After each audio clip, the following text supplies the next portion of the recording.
The Columbia Network takes pleasure in bringing you Suspense.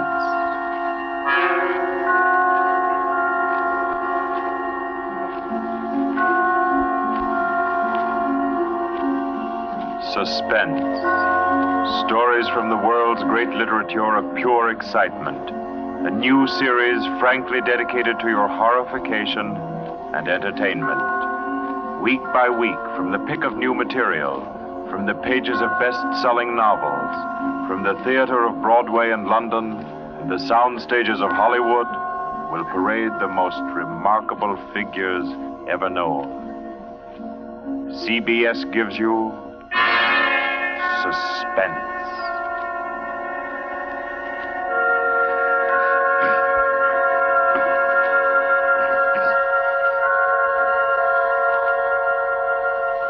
Tonight's presentation is one of the finest of the contemporary stories of mystery and terror. John Dickson Carr's famous novel, The Burning Court.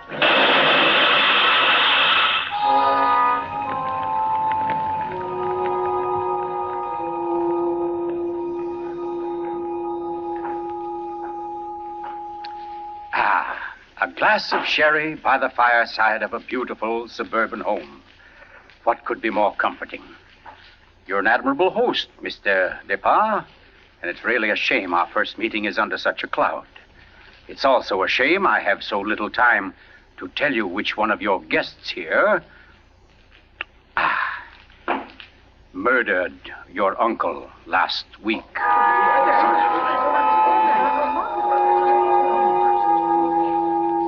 Now, let's see now. I believe we're all here. Your wife, your friend, Mr. Stevens, Captain Brennan. Yes, and incidentally yourself. Just who did you say you were? Well, no wonder you've had so much difficulty with the case, Captain. My name is Cross, Godin Cross, the writer. As a matter of fact, it's because of my just completed book, Poisoning Throughout the Ages, that I happen to be here now. And Ted Stevens there happens to be a member of the firm which publishes my work. I'd never seen him until tonight, but I've been told what happened. This afternoon, he began reading my manuscript for the first time on the train. The commuter's train, which every afternoon deposits him safely and soundly here in Crispin. I imagine he was halfway home by the time he finished the first chapter. Then he turned a page. Attached to the following leaf was a picture.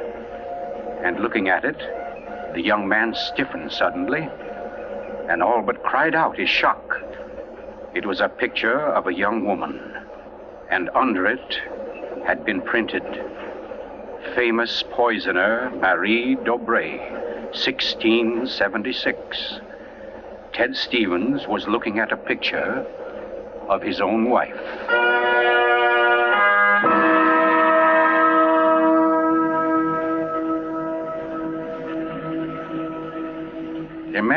Imagine his 25-year-old wife in 17th century costume. The face, the features, even a wistfulness of expression were identical. Even the name, Dobré, was his wife's maiden name. But no, that was ridiculous. This woman in the picture was, well, one of his wife's ancestors. Yes, that was it. Simply an amazing family resemblance. Marie would be waiting for him at the station, and he'd have to tell her about it. He wondered why, however, she'd never told him about. Oh, well, but you don't discuss such an ancestor, do you? Ted Stevens glanced down at the chapter to which the picture had been attached. It was entitled, The Affair of the Non-Dead Woman.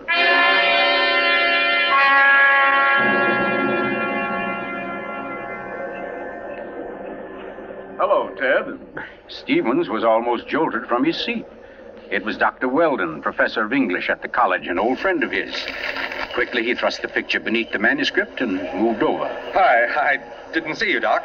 Oh, here, have a seat. Oh, I thought maybe you were giving me the, what do they call it? The brush off? Oh, no, say, as a matter of fact, Doc, you're the one man I do want to see. Yeah? Very flattering. Remember those discussions we used to have about murders? Better than bridge anytime. Well, I got the idea that you'd made sort of a hobby out of the old cases, the historical ones. Well, I've studied quite a number of them, yes. Ever hear of a woman named Marie Dobré. Marie Debray? Marie Debray. Oh, yes. That was her maiden name, of course. One of the finest specialists in arsenic poisoning you could ever hope to find. Oh, we're almost at our station, Ted. Let's get to the door. Yes, a real charmer Marie was. Must have disposed of 100 husbands, lovers, suitors, and just plain friends before she was caught. What happened to her, Doc? She was beheaded and burned. Crispin!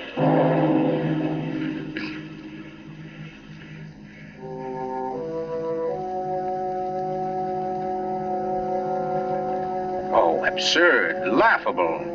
Ted Stevens kept saying this to himself, and yet what he knew was a foolish dread followed him straight through the small suburban station and clung to him as he reached the street.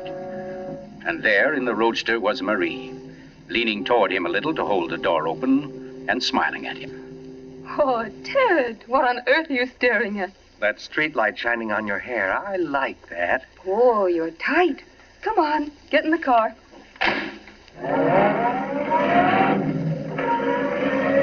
Then, like a wisp of smoke, it was gone. The whole ridiculous fear, the delusion.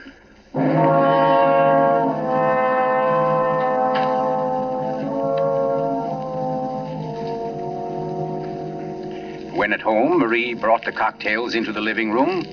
The logs were burning brightly in the fireplace, throwing a soft, dancing glow upon a room that was darkening with dusk. To you, Marie. And to you, dear. As Stevens placed his glass down, he noticed the manuscript of my book. It was there on the table, right where he'd placed it when he first came in. Deliberately, he turned from it, and then turned back. The manuscript had been moved. Only an inch or so, but it had been moved.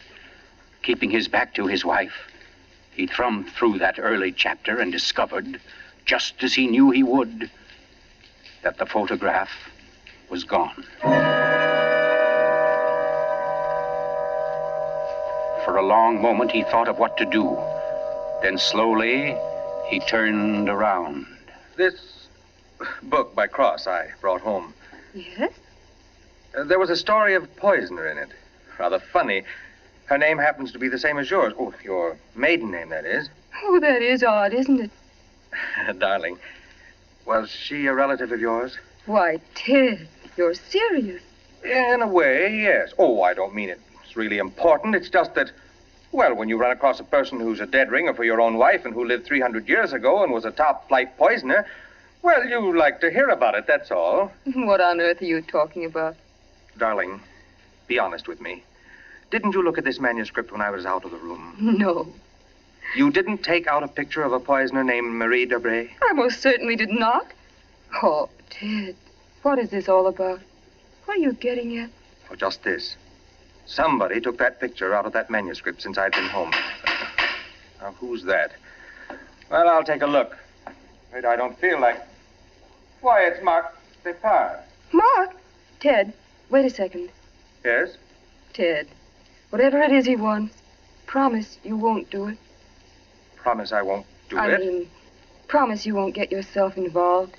Please, Ted, don't go out tonight. Say, what in the world is... Well, anyway, we can't let him stay outside. Mark, how are you? Come on in. Thanks, Ted. Just thinking about giving you a call later. Oh, let me have your hat. Oh, thanks. Marie, I hope you'll excuse me for popping in like this, but, well, I wanted to talk to Ted. It's rather important. Oh, I don't mind at all. Come on, Mark, we'll step into the library. Oh, you mind, dear? Of course not, Ted. I'll be making the sandwiches for her. Oh, grab that chair in the corner, Mark. Well, let's hear it. What's the trouble? Ted, my Uncle Miles was murdered. Murdered? Oh, the talk hasn't reached you yet, but it's already started. Nothing definite, of course, just that there was something wrong about Uncle Miles' death. But I don't... Mark, are you sure of this? You know he was murdered? I don't know. Of course I don't. I just don't see how it could be any other way.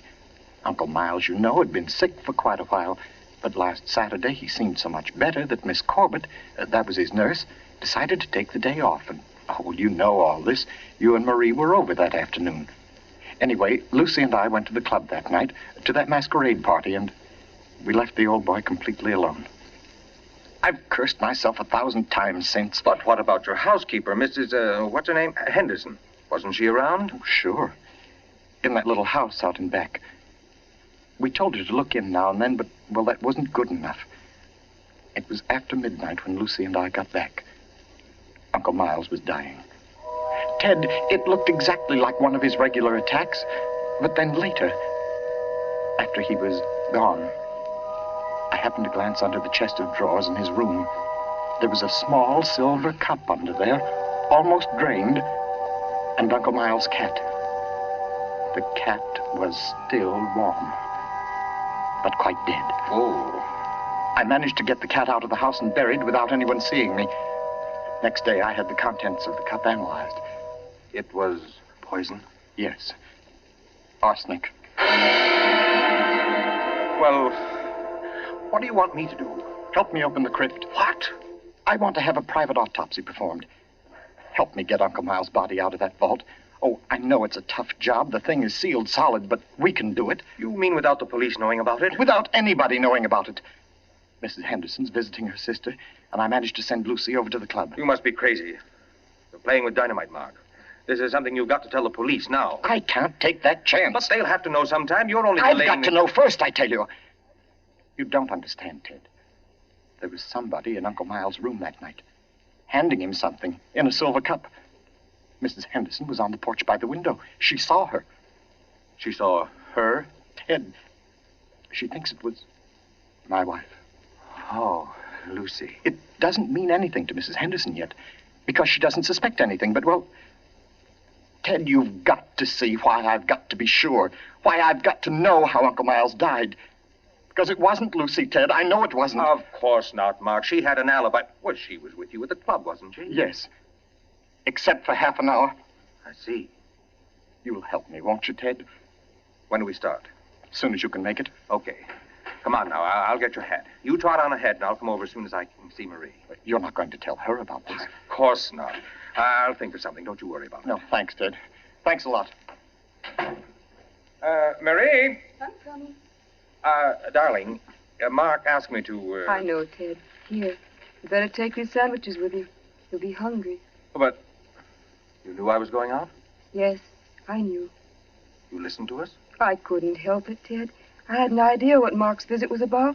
The talk about his uncle's death. There's a lot of gossip about it in the village. That's why I tried to tell you. Why I didn't want you to get mixed up in it. But it's too late now, isn't it? I mean, you're going. I can tell by the way you look. Ted, wait a second. There's just one thing I want to tell you before you leave. And that is that no matter what happens, no matter what you find or think or believe, I love you. You'll remember that, won't you?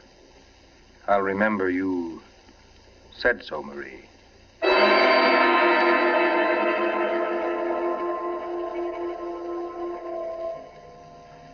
By the light of a dim kerosene lantern, Mark and Ted Stevens pounded their way through the thick shelf of rock that covered the Depar's ancestral tomb, pried open the great slab of stone which lay across the subterranean door, and then at last descended to the dank, ink-black chamber. They found the coffin. They dragged it from its crypt and placed it on the cold stone floor. They unclamped the lid and opened it. Mark. It's empty. What? That's impossible. It can't be. But it is, Mark. You know what this means? That body wasn't in this coffin when it was placed here. I'll swear it was, Ted.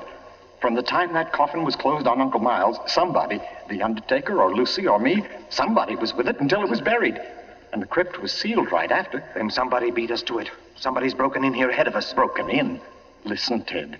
Lucy and I have hardly left the house since the funeral. Do you think anybody could break in here, smash through that stone and cement without our seeing them or without our hearing them? Well... What? Well, you might as well come on out then. What? Who was that? Me, Mr. Depard, up here. My name's Captain Brennan. I'm from the office of the Commissioner of Police. From the... Like to talk to you if you don't mind, Mr. Depard. Here, follow my flashlight up. But I don't understand. How How did you know about this? By listening, mainly. You mind if we go up to your house, Mr. Depart? Why, no. Not at all. Oh, thank you. Oh, Freddie. Look here, Captain. Freddie, this is Mr. Depart, Lieutenant Gray. Glad to know you, Mr. Depart. And Mr. Ted Stevens, isn't it? Well, how did you know my name? Very simple. I got the names of everybody who was here at the Departs the day the old man died. You and your wife were included. Oh, here we are. But I don't... Captain, who gave you those names? Why, your housekeeper, of course. Mrs. Henderson? You didn't think Mrs. Henderson saw the dead cat, did you, Mr. Depart? But she did. She also saw you bury it. And we've been interested in the case ever since. Well, nice place you have here, Mr. Depart. Now, let's see. According to Mrs. Henderson, your wife was wearing some kind of a masquerade costume that night. What kind of a thing was it? Well, it was a... Oh, there, you can see it. It was copied from the dress in that old painting over there. Oh, yes. Funny, where's the woman's face? It's always been that way, long as I can remember. Somebody must have thrown acid on it or something. Can't blame them much. She was a poisoner. A poisoner? Yes. The story goes that one of my ancestors was responsible for her execution. Marie Dobré, her name was. Oh, yes, I've read about her. Learned all her poison tricks from one of her lovers, guy by the name of Godin Saint Croix. Godin Saint... Oh, yes, Mr. Stevens. We cops read now and then. Did you say Godin Saint Croix? That's French. We call it cross. Absolutely no limit to a cop's education, is there? But to get back to your wife, Mr. Depart, she was dressed like the famous Marie. Now, when Mrs. Henderson looked through that window... Just a minute, Captain. Mrs. Henderson can't prove she saw a thing, and you know it. What do you mean? I mean you haven't any right to insinuate that my wife was in that room. Well, who's insinuating? I'm trying to say that Mrs. Henderson, after thinking it over, realized she was tricked by the costume. The woman she saw in the funny clothes, handing the cup of poison to your uncle, wasn't your wife at all. What? Because your wife is an unusually tall young woman. And the one Mrs. Henderson saw was fully half a head shorter. More on the order, let's say, of Mr. Stevens' wife. My wife? Captain, this is absolutely ridiculous. Well, I don't know. Why, what's the matter, Mr. Stevens? You're trembling like a leaf. Tell me now, just for fun, where was Mrs. Stevens that night? She was home with me. The whole evening? Certainly. She retired early? Yes, we both did. You, I suppose, were sound asleep by midnight. Yes, I was. Then how do you know where your wife was? Well, Look here, Stevens. She had to have a costume that would match Mrs. Despas. How did she manage that? Where did she get it? Well, she never had one. She never had a dress like that. And what about her motive? Why did she poison him? I don't know. Not for money, certainly. Then what was it? Hate? Did she hate Miles Despas? Yes, she did. No. Oh, I don't know. I don't know, I tell you. Brown? Yes, Freddie? I phoned and got hold of Mrs. Depart and the nurse, all right. That Mrs. Stevens, couldn't reach her. Her phone won't answer. Okay, have her picked up. I'm going home. Stevens, come back here. I'm going to get my wife. Want me to stop him, Brennan? No, go.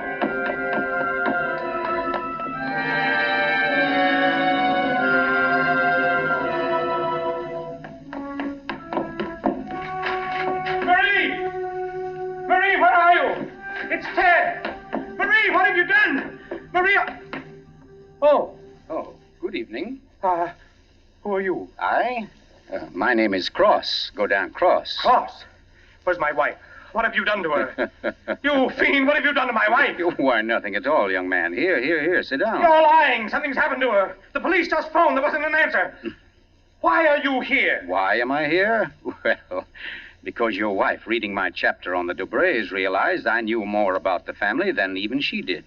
Because she found my phone number on the front cover of the manuscript. And because I know an exceptional case when I hear one. Does that answer your question? No, and you know it doesn't. Can't you see I've got to know whether... Yeah, I see. Whether your wife is that Marie Dobré, who was burnt by order of the High Tribunal for all poison cases, the burning court of France, witchcraft, black magic, the world across the threshold. You're quite sure, no doubt, also, that I'm Godin Saint Croix, who first wooed her. No, my boy. No, my real name happens to be, of all things, Tom Simpson. Most unsuitable for a distinguished writing career. And Marie Dobray is no more your wife's real name than mine is Gordon Cross. What? Your esteemed wife was an adopted child, Mr. Stevens, adopted by people in Canada named Dobray, remote members of the real family of poisoners. I can't believe it. Why? Why didn't she tell me? Why? Because until I told her half an hour ago, she didn't know it herself. You see, in the course of my research on the family, I found out about it. And in the course of talking with your wife, I found out something else. How for years she was haunted by the fear that she might be a poisoner by inheritance, by blood. And you can see, can't you, why she never talked about it, her Yes. past to you? Yes, yes. And yet, Mr. Stevens, you had all but made her forget that past. You. And that's why she was willing to lie, to steal a picture, do anything, in order to hold you to her. Yes, yes, I see that now. You know, young man, I rather think she loves you. But as you will see, though, she comes only when I call her. Mrs. Stevens? You mean she's... Yes, Mr. Cross. Marie, it's you. You're all right? Oh, yes, dear. We're both all right now, and nothing can change it, ever. Marie, listen. Don't say Marie, dear. Say Maggie. Maggie? Oh, that's my name, my real name. Maggie McTavish. And it's a lovely name, dear. The most beautiful, gorgeous... clever- Darling, please. You don't understand. The police, they think you had something to do with Miles' death. They think I did. So, now, Mr. Stevens, before we go back to the Depas, don't you think you'd better tell me everything that's been said and done up to date? Having just saved your wife's soul from the burning court, now I'll wrest her body from the electric chair.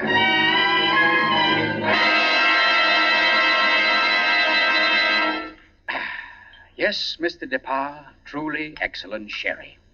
Don't you think so, Miss Corbett? Yes. Yes, it's very nice. Well, that, ladies and gentlemen, is how I happen to be here. So let us consider first that supernatural hocus pocus in the crypt. That body that walked out of the sealed tomb. That body that never was in the tomb. Never was in the tomb. No, Mr. Depas. The murderer knew that very soon Mrs. Henderson's story would bring about an investigation. He had to get rid of the well-known corpus delicti. Yes, but who could have kept the body out of the tomb? Who, Mr. Depas? Why, you, sir. What? I don't understand. Well, it's very simple. You had the opportunity. I believe you said yourself you were alone with the body before the burial. And you had the strength.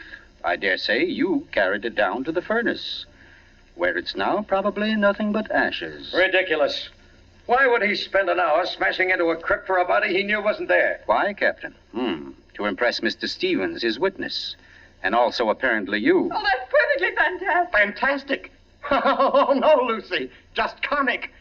And I suppose, Mr. Cross, that I also put on a woman's masquerade costume, went into my uncle's room, and handed him a nice cup of arsenic. No. That had to be done by a woman. Your accomplice, as matter of fact. Oh, now, come. You mustn't all look at Mrs. Depas, because Mark Depas' one noble act was his frantic effort to prevent his wife from being charged with the crime. A crime which he and Nurse Myra Corbett committed. Myra Corbett? Why, you... Yes, sir. Yes, Mr. Stevens, this quiet little lady beside me. Why would I do such a thing? Money, Miss Corbett. A cutout of Mark Depas' inheritance. Payments for services rendered. That's an absolute lie, Cross. You see, ladies and gentlemen, Captain Brennan never bothered to check Miss Corbett's whereabouts on the night of the murder. Why even think of the nurse? She was the custodian of the old man's health. Oh, you're crazy. And yet who but a nurse could so naturally offer the old man a cup? A cup he was sure contained medicine. You're making it up.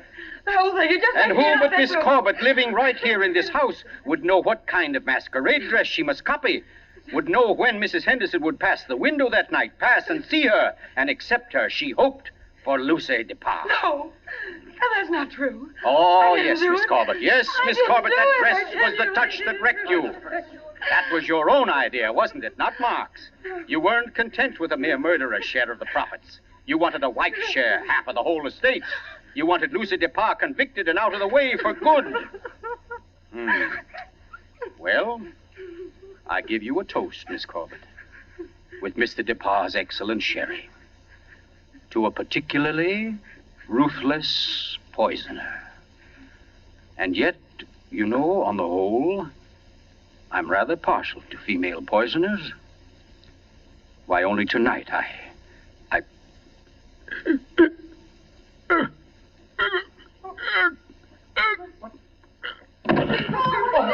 back here. Let me get to him. Mr. Cook! What's the matter, Brennan? This man's dead. Dead?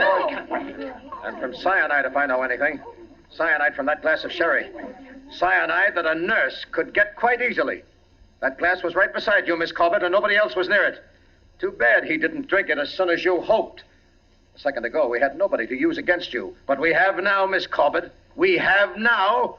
And I arrest you for the murder of Gordon Cross.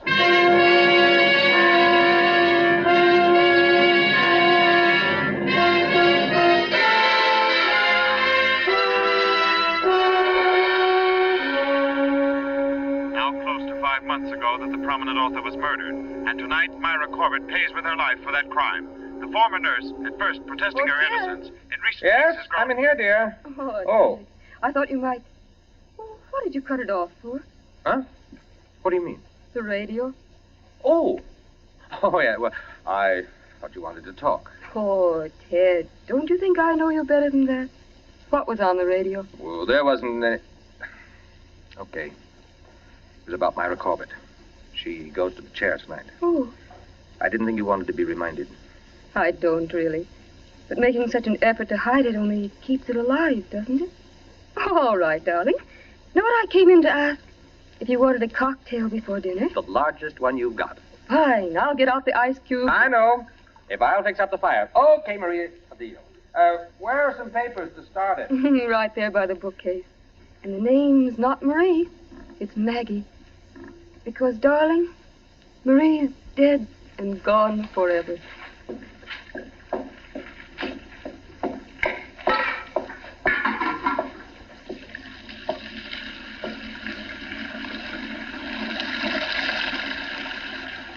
Oh, no, Marie. We're never dead. Neither of us. It was your hand that touched that glass. I know that now. And I could return the favor. But instead, I shall ask that you dispatch your husband. This one, like all the others. Now, just a little bit of poison in the drink, Marie. Any kind of a drink. What kind, Ted? What kind of a cocktail shall we have? Oh, any kind, darling. Any kind at all.